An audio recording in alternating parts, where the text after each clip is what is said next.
Hello and welcome to Quick Charge. I'm Mikey G, and it's Monday, June 26th. Chevrolet has unveiled the Silverado EV with a monstrous battery, over 450 miles of range, and much more. We got our hands on the truck, so let's take a look. There's no denying that the standout feature of the Silverado work truck is the huge, honking 200-plus kilowatt-hour battery. To put that into perspective, it's 50% bigger than Ford's F-150 Lightning long-range battery at 131 kilowatt-hours. The Silverado is holding the same battery as the Hummer EV, but scores much more range from other factors. The Silverado isn't carrying 4 huge motor and weighs 1,500 pounds less. Also, Chevy says that they've made, quote, one of the most efficient trucks ever. They cite a .331 drag coefficient. Getting into the features, the Silverado work truck trim has a power station with regular outlet access in the front trunk and the bed.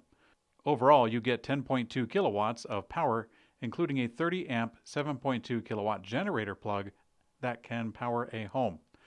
They don't quite have the details worked out for how that's going to operate, but it's coming soon. With a battery pack that size, the truck has enough power to run multiple food trucks for days. Electrek tested the charging speed on site and saw about 208 kilowatts, which usually is a very nice speed, but considering that it would take an hour to fill a full battery at that speed, it does put it into perspective.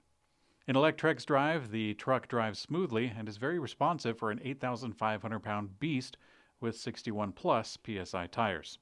The suspension folks at GM should be commended, as it should not be this easy to drive such a heavy vehicle.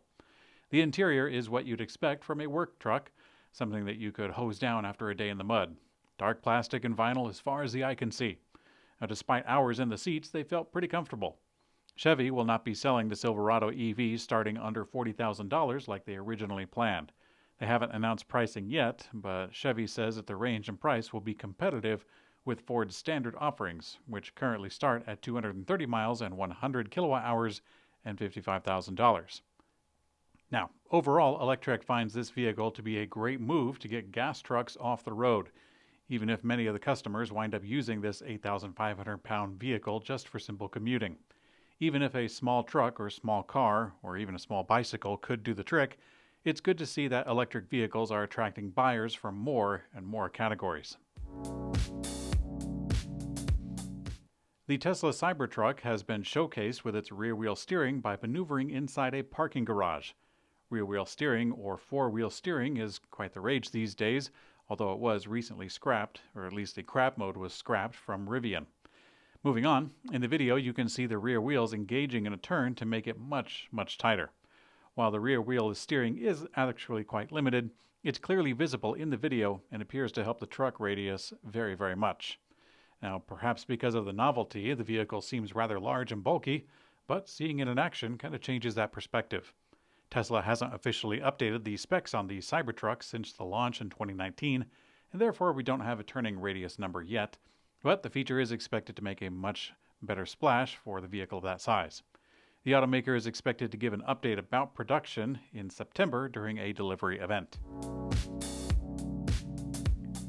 A few weeks after the digital animation of an electric Volkswagen Beetle stirred up the rumor mill about a real-life version, the CEO of passenger cars business said otherwise.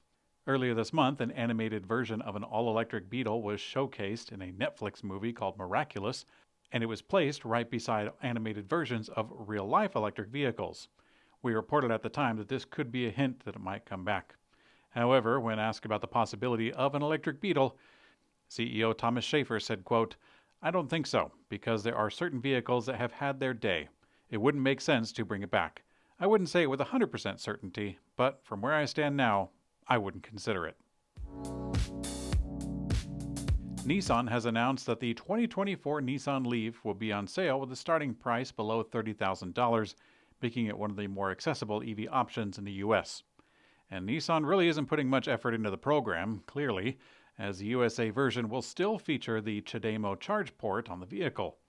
Now, before the Tesla NACS versus CCS combo debate, there was a CCS versus Tesla versus CHAdeMO versus J1772 charge port debate.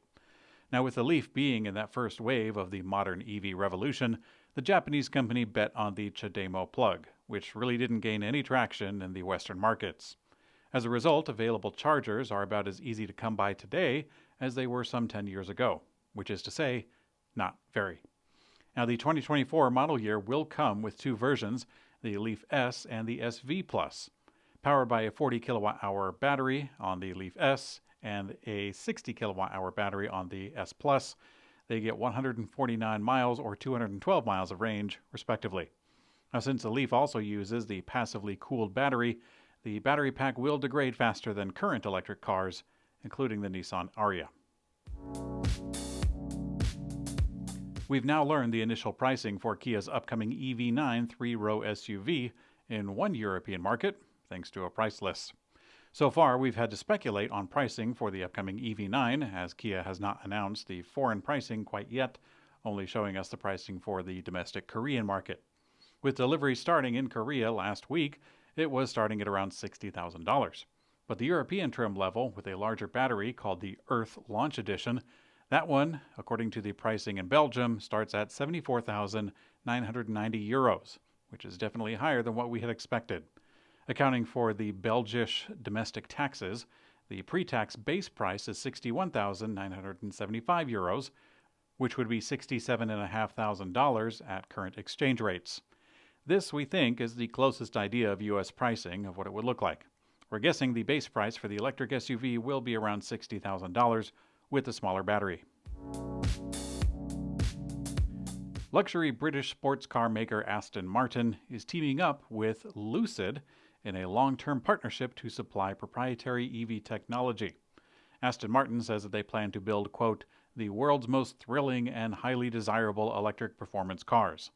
Now, through the long-term tech agreement, Aston Martin will have access to Lucid's proprietary EV powertrain technology, including its high-performance twin-motor unit, battery tech, and what they call the Wonderbox charging system. Aston will pay Lucid access fees to use the tech in a combination of cash payments and also Aston Martin shares. This means that Lucid will become a shareholder in the British sports car market. This supply deal is the first of its kind from Lucid, opening up the possibility of expanding the reach of their products to the mainstream. General Motors continues its march in the race for battery hegemony. GM has announced a new deal with Australian-based supplier Element 25 to expand manganese sulfate production in the U.S., which is a key EV battery component. Under the supply agreement, Element 25 will provide GM with up to 32,500 metric tons of manganese sulfate every year. The deal also includes an $85 million GM-funded loan to help Element 25 fund the construction of a new battery-grade manganese sulfate facility in Louisiana. This is expected to be the first of its kind. The news comes weeks after General Motors revealed that it would increase its investment to over $1 billion on its new cathode factory in Ontario, Canada. In addition to manganese, GM has also secured nickel and cobalt supply after a strategic investment in Queensland Pacific Metals last October. The race for battery hegemony is heating up.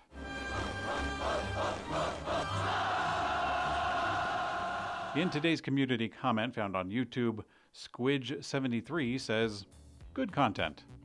Well, thank you very much, Squidge. Feel free to click the like button, comment, and subscribe and share for electric car news to you and your followers. If you want to lose a little bit of your peace of mind, you can hit the bell icon to have YouTube notifications pester you when content is released, but personally, I wouldn't recommend it. Thanks for watching Quick Charge by Electrek. I'm Mikey G. I hope you have a great day.